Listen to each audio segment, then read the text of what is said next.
Postman Pat, Postman Pat, Postman Pat, and his black and white cat. Early in the morning, just as day is dawning, he picks up all the post bags in his van. Postman Pat, Postman Pat, Postman Pat, and his black and white cat.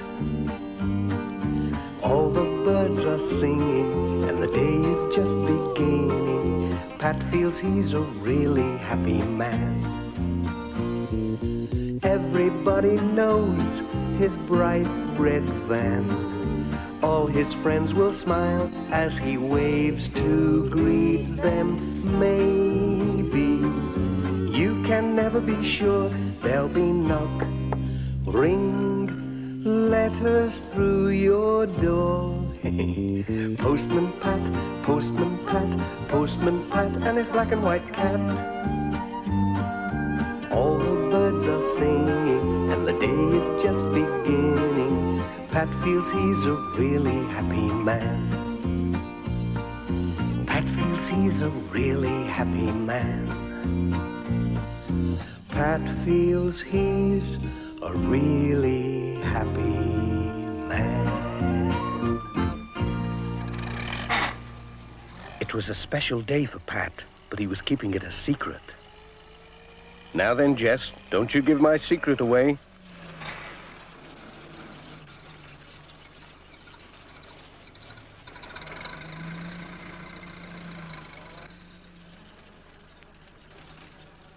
Mrs. Goggins was looking out for Pat. She was very pleased about something. "Hello, Pat," she said. "There's a lot of post today."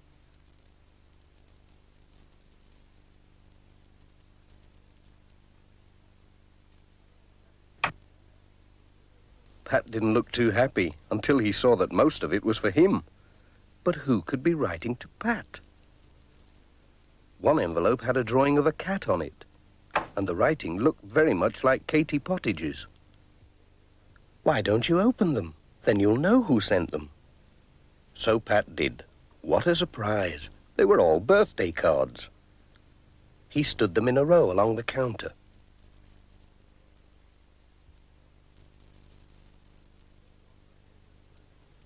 There was one from every person on his round. That was nice. But how did everyone know it was his birthday today? He'd kept it a secret all these years, and now they all knew. Funny. How on earth they found out, I couldn't say. But let me wish you a happy birthday too, and many happy returns. Pat bought 6 chocolate kittens. Then gathered up all his cards and letters and went on his way.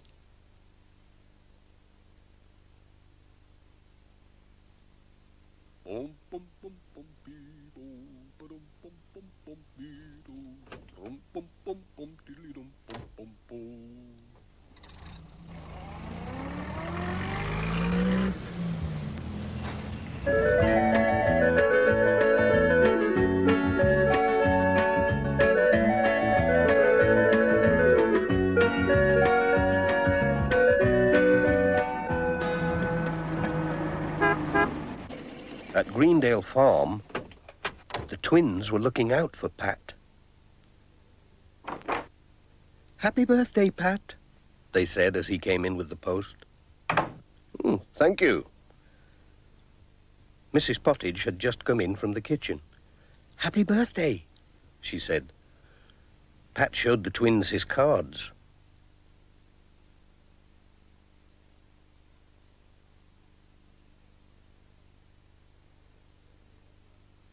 "We've made you a cake." "How did you know it was my birthday?" said Pat. "We're not telling," said Mrs. Pottage. "It's a secret." "It was a secret," said Pat with a laugh. "Here's a sugar mouse for Jess," said Tom. "Thank you very much. Now let me see. Have I got everything? Cake, mouse, cards."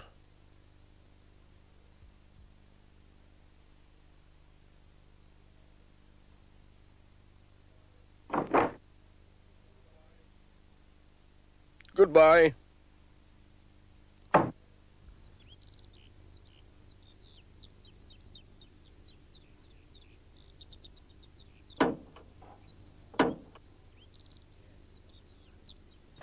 Jess spotted the mouse. He thought he'd catch it before it got lost. No, said Pat. Save it for tea time. It won't run away. But Jess wasn't so sure.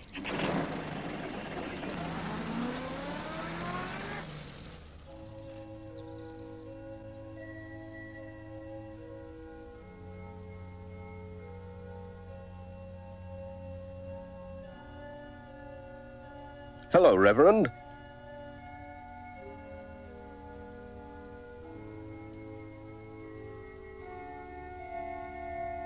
A letter for you. Oh, thank you. Been expecting this. And here's something for you to greet you on your birthday. Thank you, said Pat. It was a leather-bound Bible. Oh, thank you. But how did you know? He who reads shall learn. Very kind of you. Goodbye.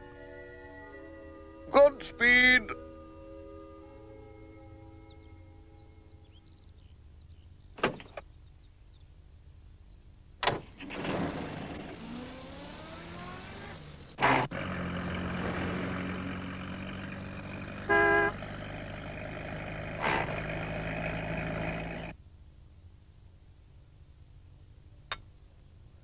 There were some letters for Thompson Ground.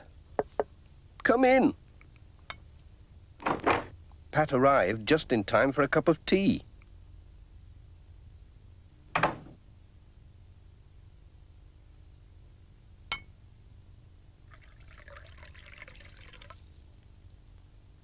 Thank you. Oh, your letter.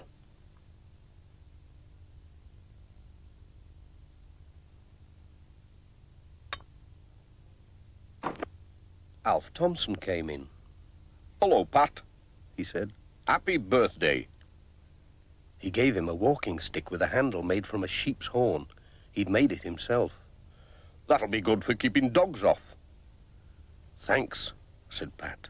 But how did you know it was my birthday? Oh, you'll have to find that out for yourself. Just keep your eyes open, said Alf, smiling. You're quite a famous postman, you know.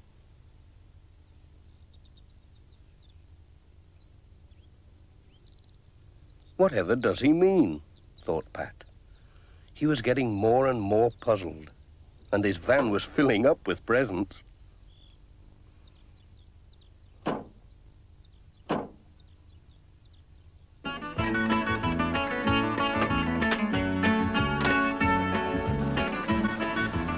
Jess didn't like the stick. He thought the horn might butt him when he wasn't looking.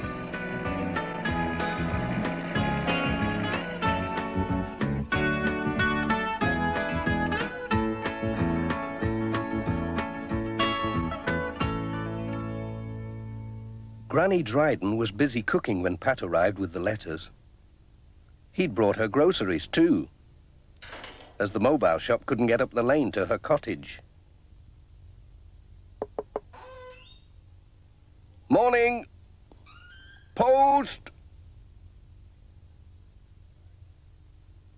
Granny Dryden had knitted something for Pat's birthday. Whatever was it? A woolly vest. It'll keep you warm in the winter, said Granny Dryden. It looked very itchy. But Pat said, thank you, it's just the right size. How did you know it was my birthday? Eh? I can't hear a word you say, said Granny Dryden. I need a new battery in my hearing aid. I'll bring you one tomorrow, said Pat. Goodbye.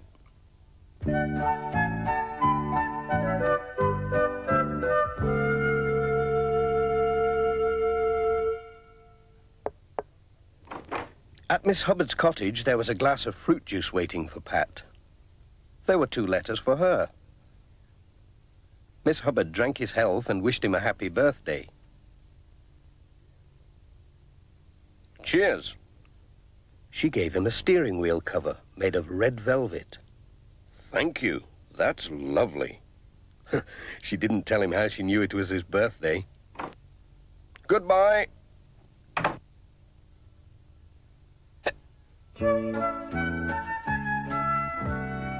At Intake Farm, George Lancaster showed Pat his special prize hens. They look champion, said Pat. They are, they're champion layers, said George. Just look at that. He gave him 2 dozen for his birthday and a dozen for the village school. Thanks for the eggs, George. Then Sam Waldron arrived and gave Pat a punnet of strawberries and a carton of double cream for his birthday tea. Thank you, Sam.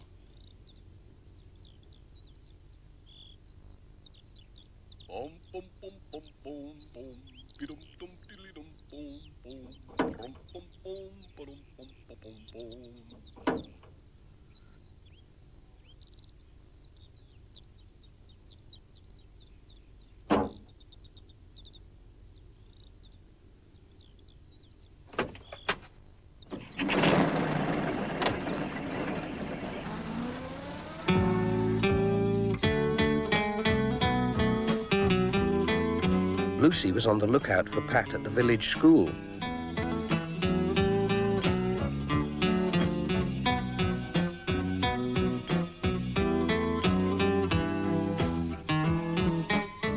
The children had made a picture of him on a big sheet of card with Happy Birthday written underneath and all their names.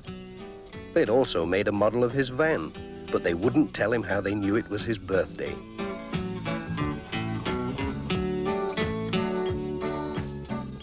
Pat had presents for them, a chocolate kitten each and the eggs from George Lancaster.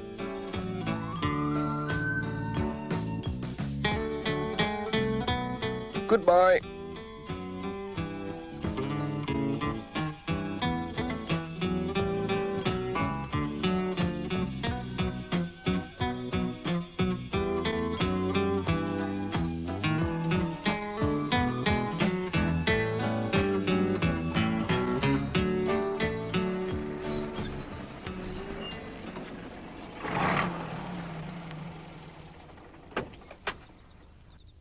The day's round was nearly finished.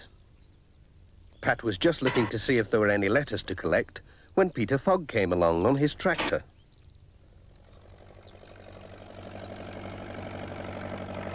He stopped to wish Pat a happy birthday. Pat told him how everyone seemed to know about it.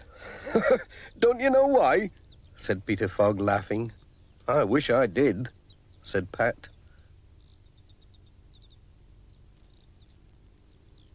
Peter showed him a newspaper. It was this week's Pencaster Gazette. Have a look at this, he said. Pat was amazed. There was an article about him, headed Postman of the Year. It told all about his work, how he helped everyone, where he was born, and the date of his birthday. Well, said Pat, how did they find all that out? Keep it as a souvenir, said Peter. Thanks, said Pat. I'll show it to the wife. She will be pleased.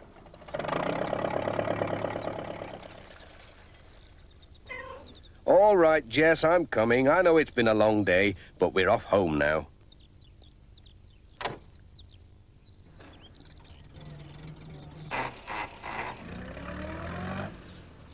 It's a pity no one knows when it's your birthday, Jess.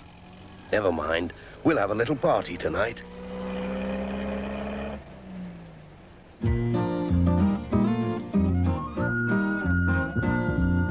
Postman Pat, Postman Pat, Postman Pat, and his black and white cat.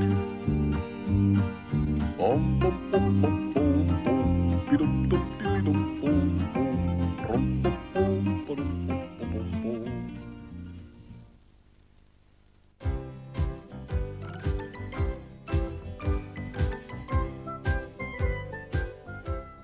In a town, not too far from here, there's an old shoe repairer shop. The outside of the shop looks very run down and uncared for. Even the window needs cleaning. The front of the shop is where the shoe mender keeps all his tools. There he can repair the shoes and boots brought into him. When they're repaired, he places them on shelves ready for their owners to collect. Some people are very forgetful and never come back to collect them. Others bring in shoes and boots that are so worn they're beyond repair. He's asked to throw them away, but he just can't. There's a room at the back of his shop that's very dusty and full of cobwebs. The floor is covered with boxes and tea chests. There are shelves along the walls, and the shoe mender keeps all the forgotten shoes and boots in here. There are shoes and boots everywhere. Some have been here for years.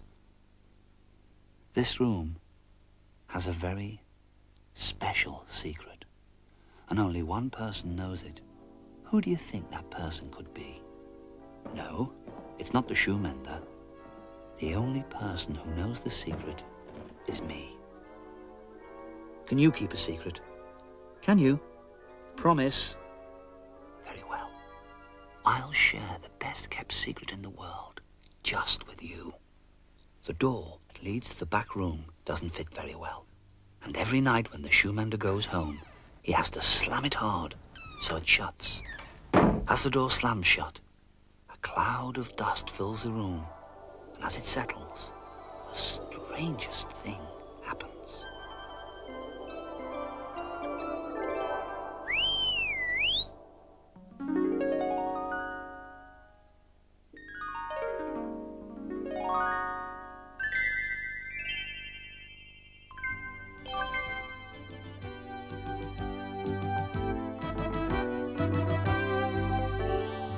Welcome to the magic world of the Shoe People.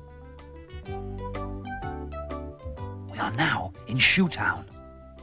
In this magic world, shoes and boots become real, just like you and me. Ah, here's PC Boot on his beat. He's just the person to show us around Shoe Town and introduce us to some of the people who live there. Would you mind, PC Boot? Delighted, I'm sure.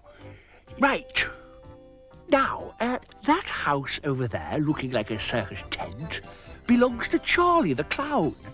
Nice sort of fellow, to my way of thinking, but full of tricks. Now, this house belongs to Trampy, who, as you can see, is not exactly keen on home improvement. Ah, Sergeant Major lives here. Good morning, Sergeant Major. Morning, sir. Always shouts. Still thinks he's in the army. Ah, now here's a delightful cottage. Belongs to Margot, the ballerina. Hello, PC Boot. Stopping for tea? I'm afraid not, ma'am. Not while I'm on duty, thank you. Now, this odd-looking place belongs to Wellington. Pleasant enough chap, but as you can see, he's very fond of getting wet. Simply loves it when it's raining. And last but not least is, me. May I present my own little abode? Shoe Street Police Station. May not look much, but there's no place like home. Thank you for showing us around, PC Boot, but we have to go now. Oh, my pleasure, I'm sure.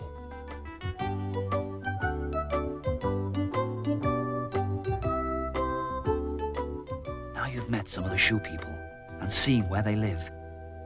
Maybe you'll want to share in some of their adventures. But remember, keep it a secret. Promise?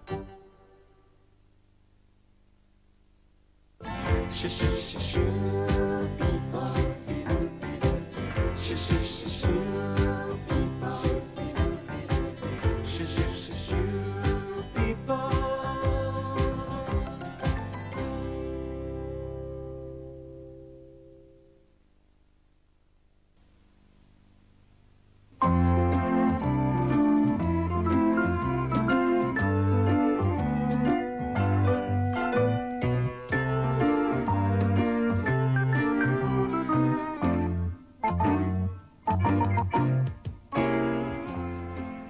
and Mrs. Brown first met Paddington on a railway station, which was how he came to have such an unusual name for a bear.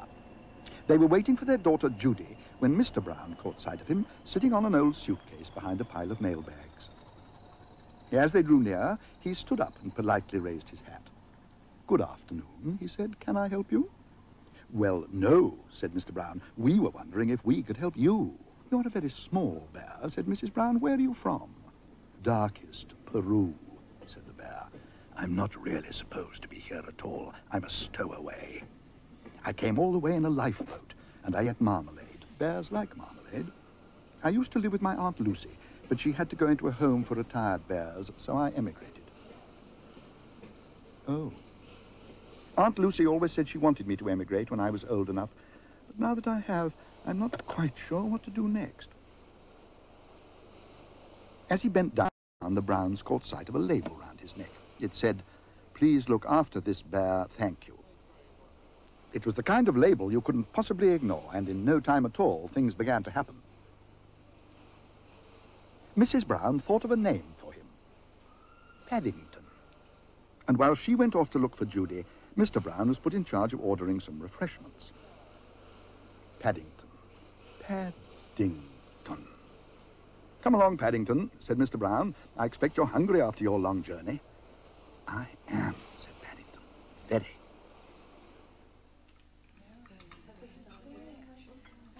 Paddington had never been taken out to tea before, and he was very excited. "I don't suppose there are many bears who've been inside a buffet, Mr. Brown," he exclaimed. No," said Mr. Brown. Especially one with buns."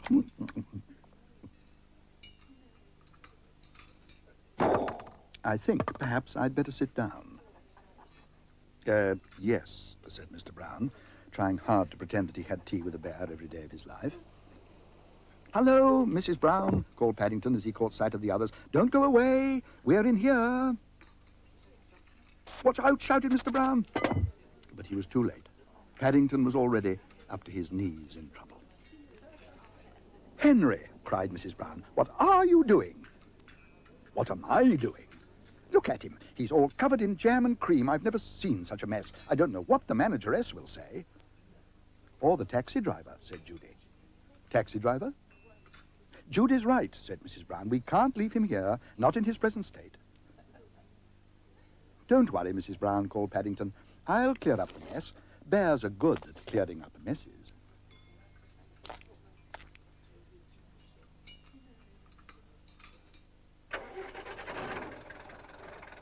"Number 32 Windsor Gardens, please, as quickly as you can." "Not too quickly," called Mrs. Brown. "We've 2 more to come."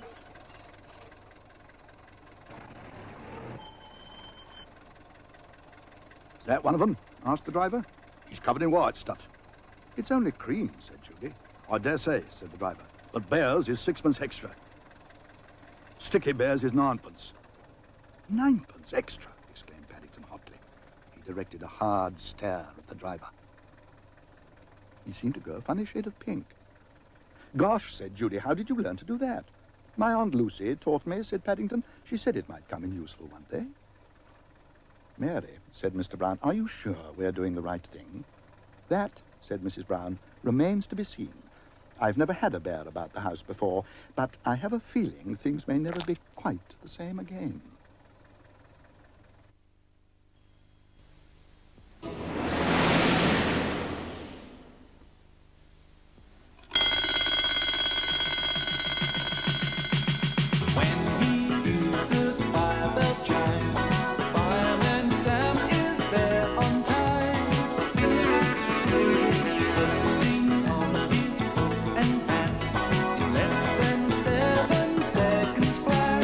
He's always on the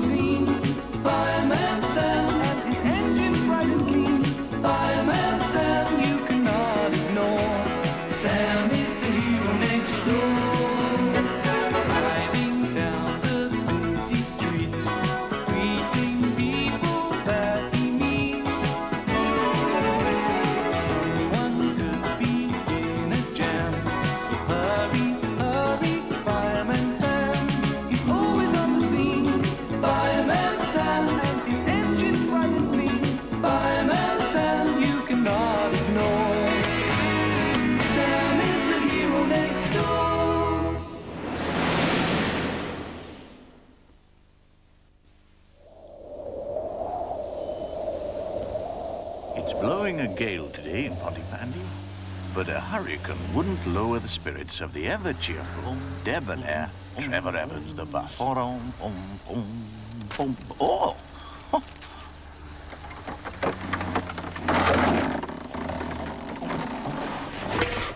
Fireman Sam's just finishing his breakfast. High winds this morning in South Wales, but moderating later in the day. Gale warnings in force. I quite like windy days. Wind blows those cobwebs away. I know. I think I'll give Sarah and James a ring. Perhaps we could go to the park after I finish my shift. Odd. That's very odd. The phone's dead.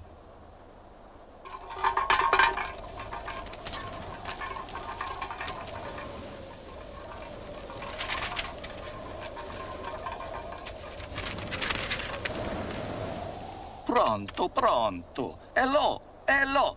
Oh, il telefono in on work. Hello there, Bella. I'll have my usual. Cheese and chutney sandwiches, please. Sandwiches. I'll make the sandwiches. I got no bread. I phoned the baker, but the phone no work. Oh, mamma mia. Leave it to me, Bella. I'll see what I can do.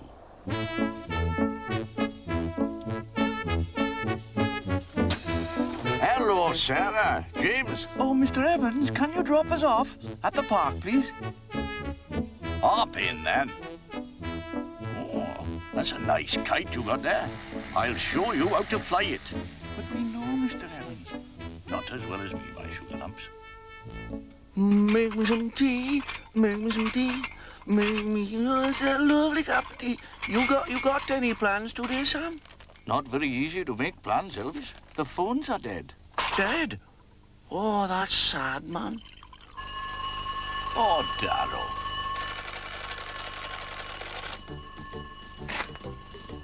Now who needs the fire service? Get to work, man. Telegraph pole down on the Newtown Road. All present and correct, sir. Right, let's go.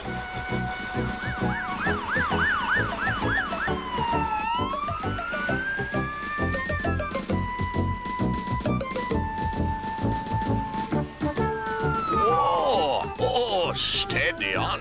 Uncle Sam's in a hurry today.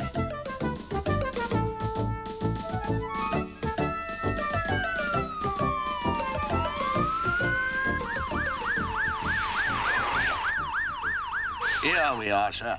Here's the cause of the trouble. Yes, here is the cause of the trouble. Trouble? It's not on fire. Yes, we know. But it's a danger to traffic. Oh, yes.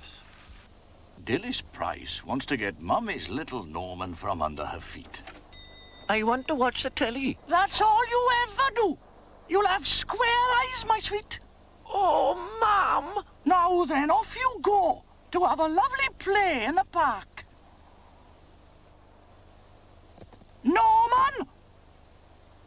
Scram!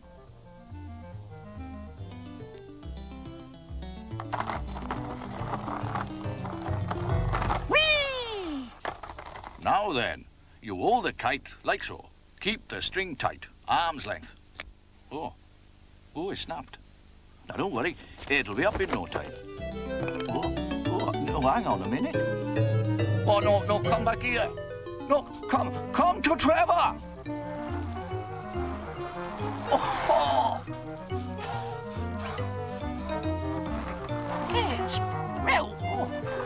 Oh, Mr. Evans, look out. Sorry, Mr. Evans. It's quite all right, Norman. All systems go, Cridlington. Yeah, go, man, go. I mean, all systems go, sir. Right, Fireman Sam, reverse mode. Yes, sir. Come on, Jupiter. Back a bit. Back. Yeah, that'll do. Okay, man, make up. Another job well done. There. We leave the rest to the telephone engineers.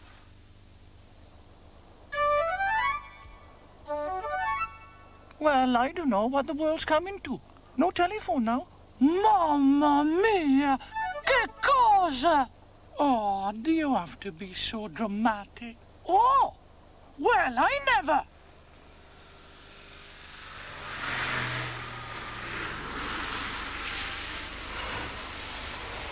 I'll just tell Bella that the telephone problem's in hand, sir. Quite right, Fireman Sam. Well, that's it, ladies. We done our bit. Oh,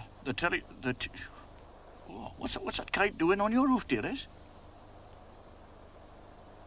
Nothing to do with me, Sam. I don't know. He just fly there now. Looks like Sarah and James's. Well, we'll get it down this time as a special favour. Don't you fall, mind?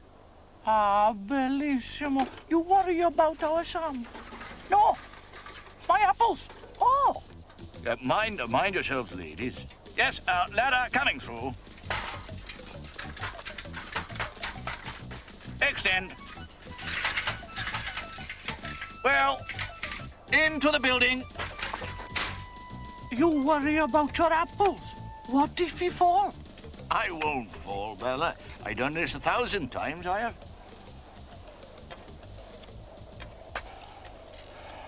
Right, here we are. Well, it won't be long now. Right there. Oh. Steady, sir. Careful!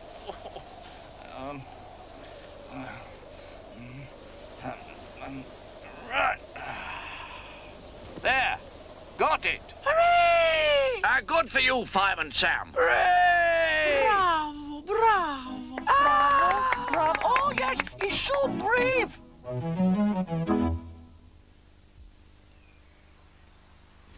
There we are. I hope you didn't break anything up there.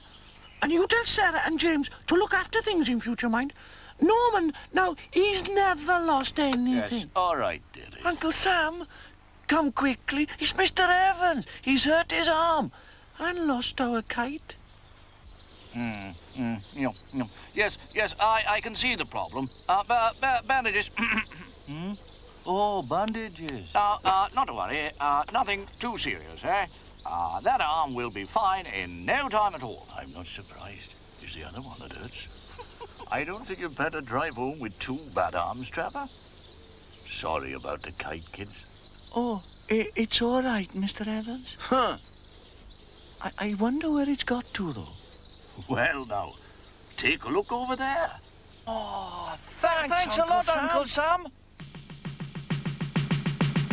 When he used the fire bell chime, Fireman Sam is there on time. Someone might be in a jam, so hurry, hurry, Fireman Sam. Always on the scene, Fireman Sam, and his engine's bright and clean. Fireman Sam, you cannot ignore. Sam is the hero next door.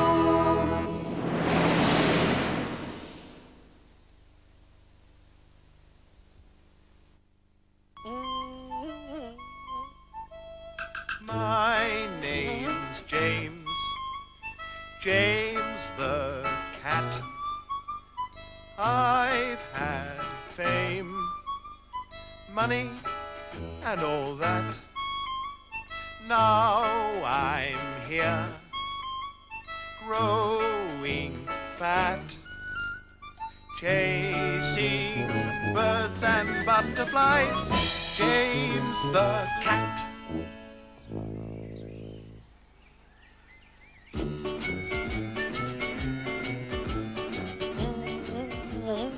It was an exciting day at the corner house. The whole family were moving to a new home. Everything was packed up and driven away. Everything except James the cat. I've been forgotten. Locked out of my own home, with all my worldly goods stuck inside. I'll have to live outside, in that jungle. But wait. My Auntie Maud lives in a castle in Wales. I'll write to her. She'll help me.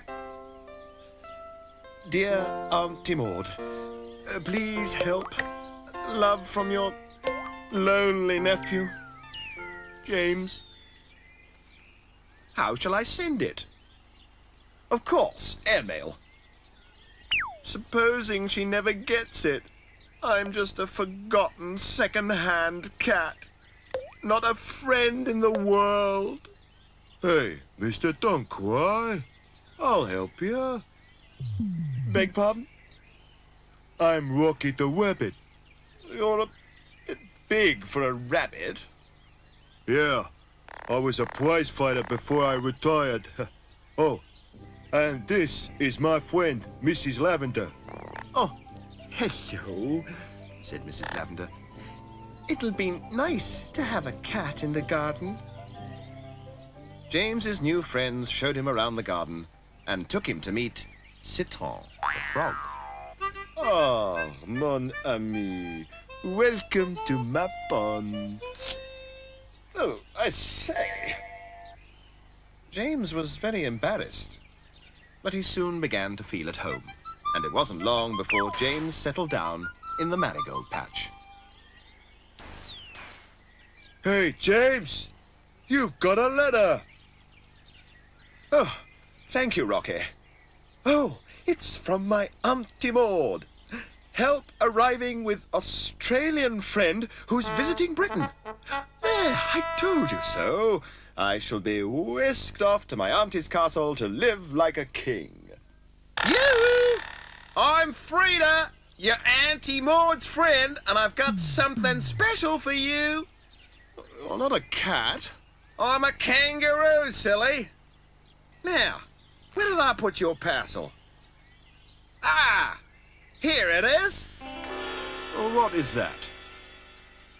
My name is Dennis, and I'm a real dragon. I don't want a dragon. I'll be very useful, and I am your present. But how can you help me? You're locked out of your home, so why can't this rabbit bash down the back door? Hey, hey, hey! And Frida here can bring out all your belongings. Oh, ripper, James. Now I can live in the house and the garden. My best idea today. Whose idea? Sorry, Dennis. I have decided to stay on at the corner house to look after you all. Night and day you can come to me with your problems and I shall do my just best. Listen to him, the bossy old windbag. So, James settled down in the garden with his new friends.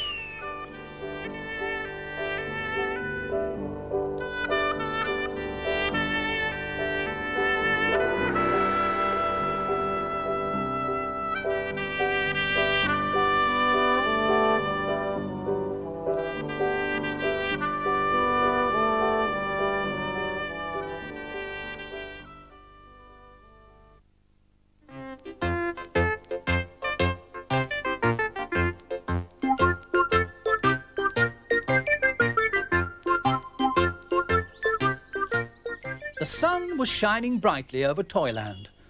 It was just the sort of morning to wash something, so Noddy decided to wash his car.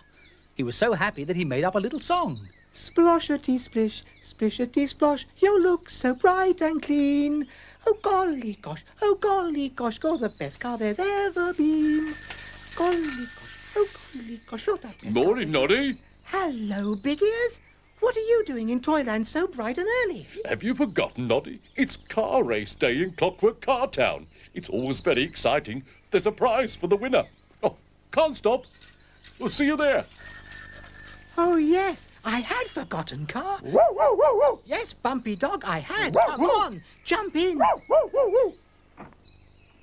But Noddy's car wouldn't start. And then Nasty Bruiny Bear and Bert Monkey arrived.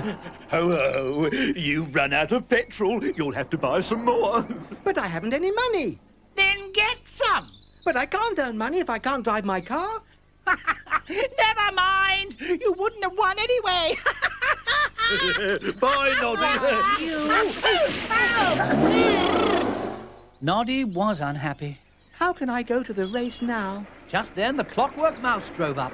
Hey, Noddy, my car's run down. Will you wind it up for me? Of course I will. Golly, I wish my car was clockwork, then I could join the race. Just a minute. I'm on my way there now. Jump in and I'll give you a lift. On their way, Bert and Bruiny charged past, shouting and laughing cheekily, and frightened Clockwork Mouse. Look out! Sorry, Noddy. I'm very, very nervous.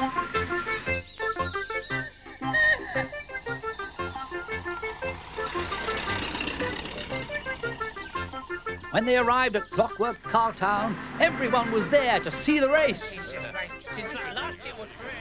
Hello, Noddy. Where's your car? How rude! If only I had my car, I'd show them. Oh, please, drive mine, Noddy. Those two have upset me so much, I'm sure I'd knock something over. We'll share the prize money. Oh, great! Noddy and Big Ears wound up the car, and then it was time for Wobbly Man to start the race. Ready, steady, go! And they're off, and Gobbo shoots ahead. Yes, but not for long.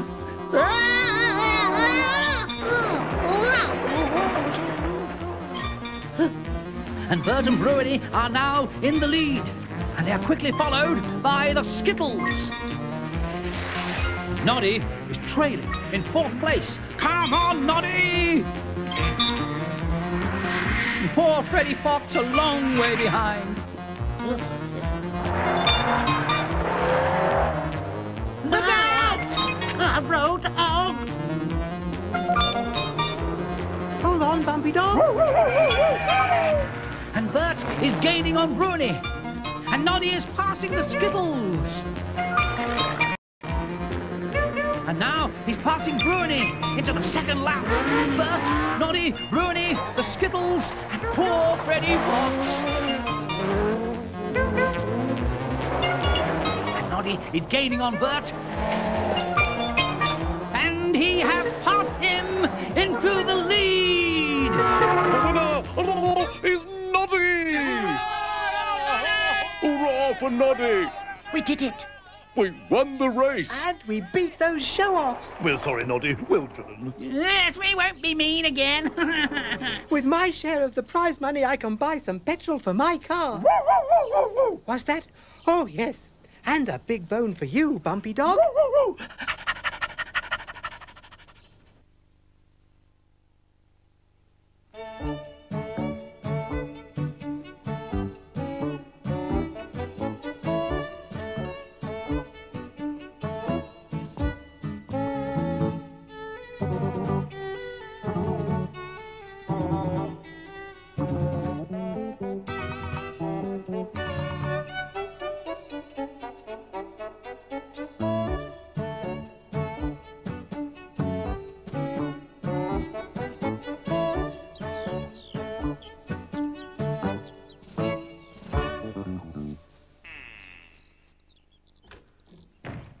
One morning, when Will Quack Quack came down to the kitchen to have breakfast, his mother was busy mixing flour in a large bowl.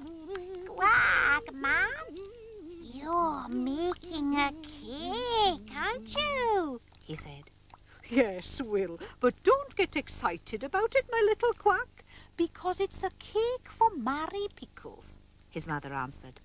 Then when she saw his face fall, she added, but if there's any honey left over, I'll make you a honey sandwich. Will had to be satisfied with that. As he finished his porridge, he heard his mother suddenly say, "Oh, there isn't half enough honey.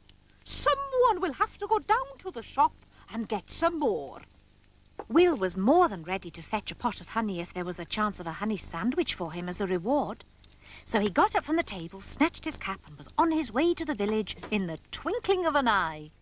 Naturally, he had to call on Ivan on the way. Will said, "Thank you very much," when Mr. Pugh the shop wrapped the honey and gave it to him with a smile. Then the two friends started to walk home. After a little while, Ivan said, Gobble Gobble, Will, do you think I could have a little peep at the honey? Will saw nothing wrong in that, so he opened the paper and the two of them stared greedily at the honey. Then Ivan asked, Gobble, gobble, well, do you think I could have a little sniff at the honey?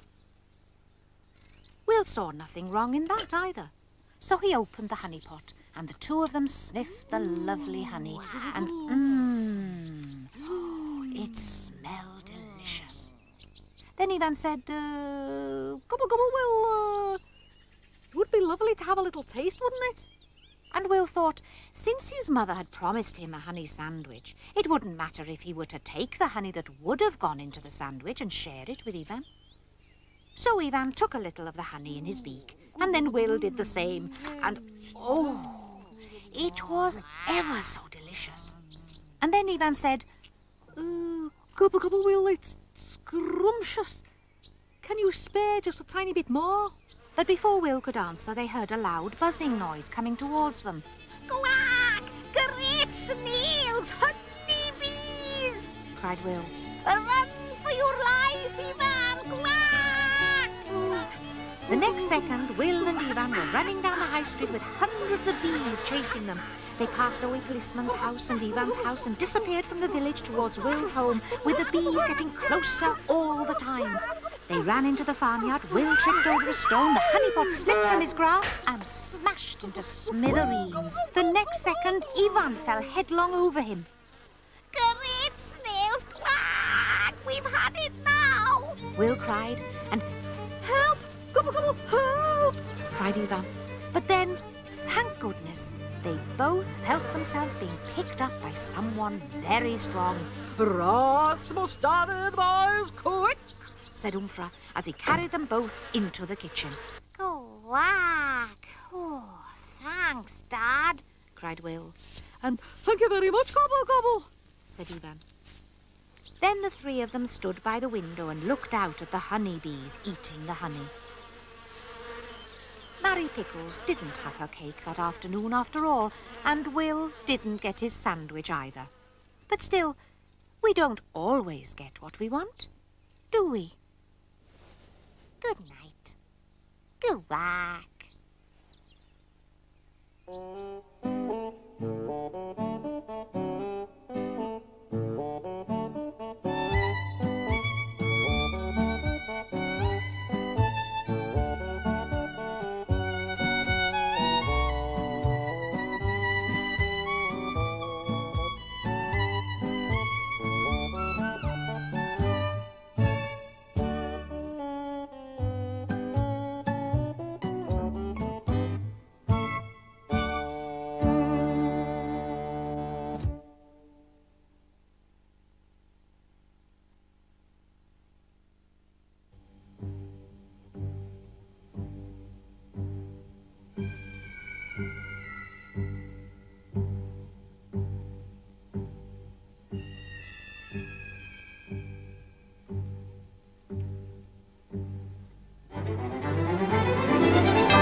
This is a story about an ordinary teddy bear.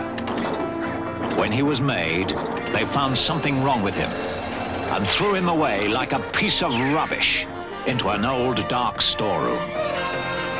Then, from outer space, a spotty man brought him to life with his cosmic dust.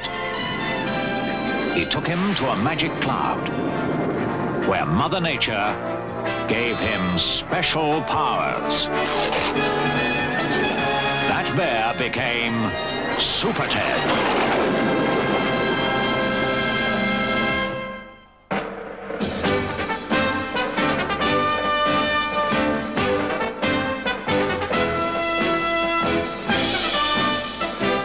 In one of the world's most technically advanced rocket stations, a launch is about to take place. A launch that will make history. 3 astronauts will travel deeper into space than any man has ever been before.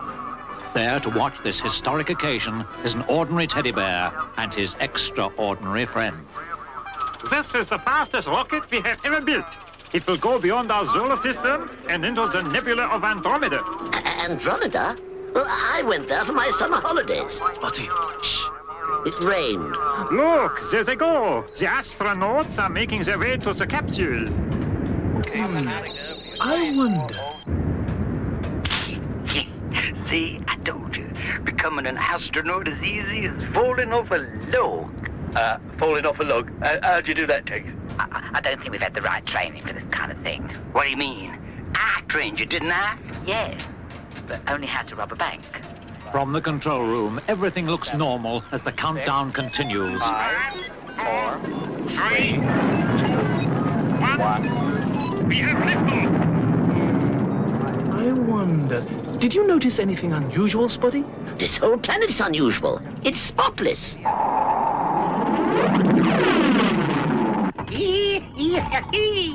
We've done it, boys. And this time there'll be no posse coming after us. No, I can't see any horses, Tex. When I was a kid, I dreamed to have my own ranch. I never dreamed I'd have my own galaxy. Meanwhile, back at the rocket base. I don't like it, Spotty. There was something funny about those spacesuits. They didn't fit properly. Jumping Jelly Spotty, did you hear that? Look, over there.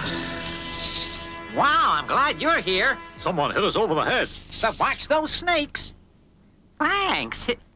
Gee, saved by a teddy bear. There's only one person who could tie up people with a rattlesnake. Texas Pete? Yes. Looks as if I'll have to say my secret magic word. We'll use your rocket, Spotty. Yes, it's the only one fast enough to catch them. Thousands of miles away, all is quiet in the stolen rocket as Texas Pete begins to dream. Texas Pete, ruler of the universe. I'll round up every planet and have it branded with my name in big letters so you can see it in every telescope in the galaxy. Ruler of the nebula. Eat your heart out, Billy the Kid. We're weightless. Tex, I've got a funny floating feeling. As if the ceiling's getting lower. Oh, yeah. Ooh, not a bone out of place. Bulk? Come on up, Tex.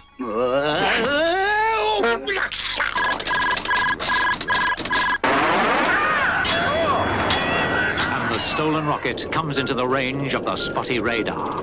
Look, there. It's jumping around like a spotted zebra. Right, Spotty. Let's get after them. Get off my leg, skeleton. You're pulling down my pants. But I got nothing else to hold on to. Tex, look at that lovely rock out there. What? Oh, no! Okay, you two idiots. Get out there and stick those bits back on. Oh, no. But it's cold and dark out there, Tex. Get going before I break every bone in your body. I'm going. Love the cold. The dark. Oh, great, I can fly. Hey, skeleton. What now? You hear what I hear? Oh, not that terrible Teddy. Oh, no. Great moons of Spot. Oh, I wish I knew how to steer this thing. Oh,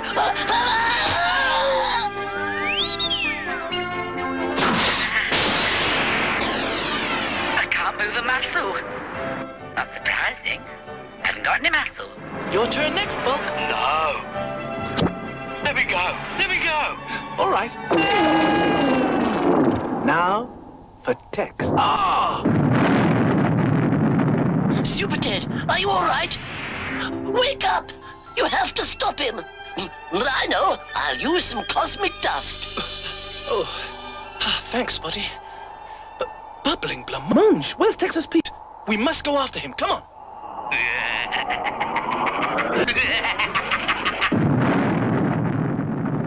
Catch me if you can. I'll ram that spotty rocket out of existence. They'll be stranded in space forever. Look! He's going to ram my lovely rocket.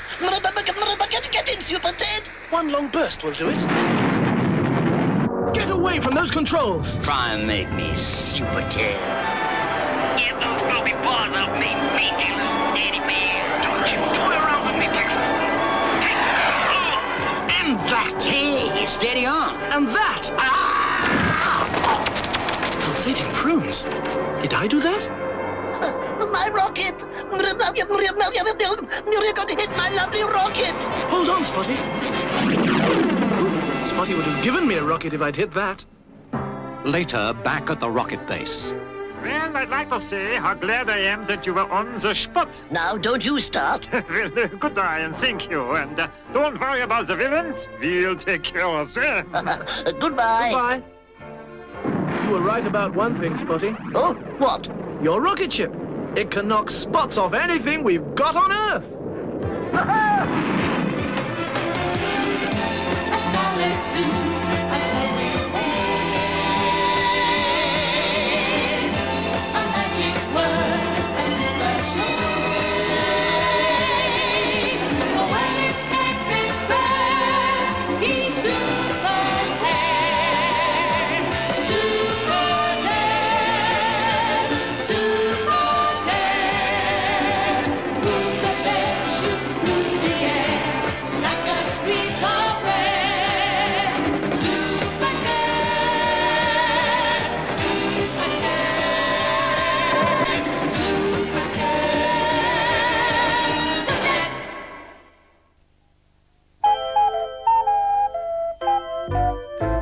Spot, Spot, a lovable Spot.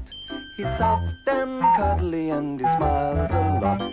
If there ever was a pup to cheer you up, it's Spot, Spot, Spot.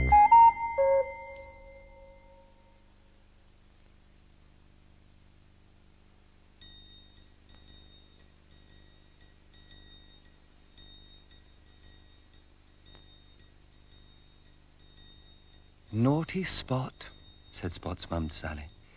It's dinner time. Where can he be? I know he's in the house somewhere. Is he behind the door? Thought Sally.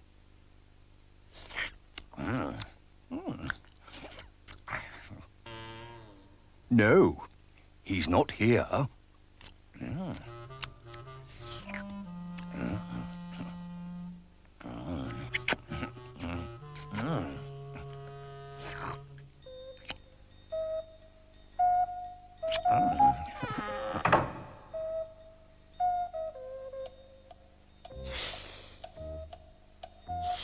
What's that?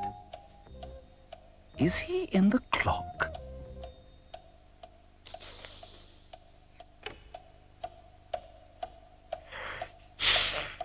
No, yawned the snake.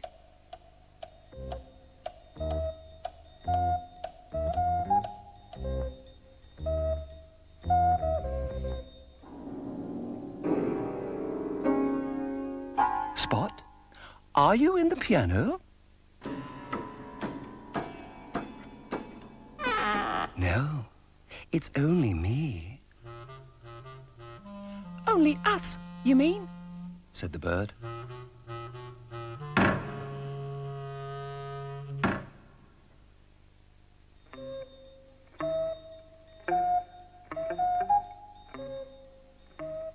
Perhaps he's upstairs, thought Sally. Oh, he's probably in the cupboard under the stairs.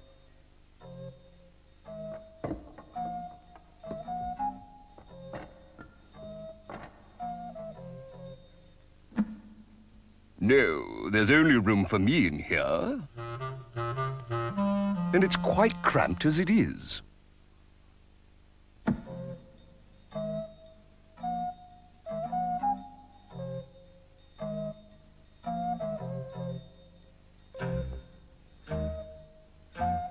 Are you under the bed, Spot? No!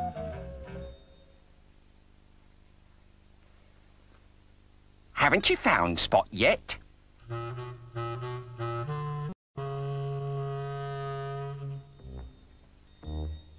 Aha, thought Sally.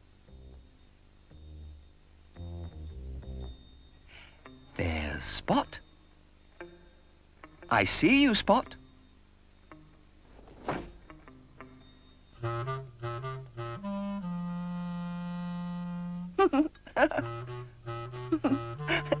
Try the basket, laughed Claire.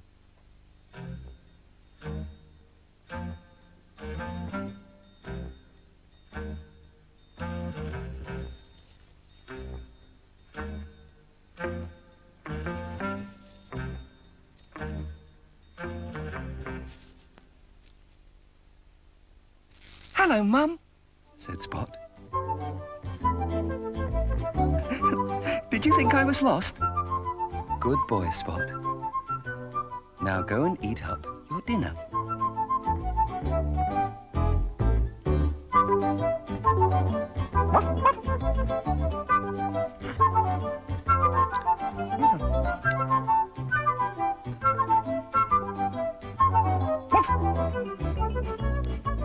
Spot did eat up his dinner to the very last crumb.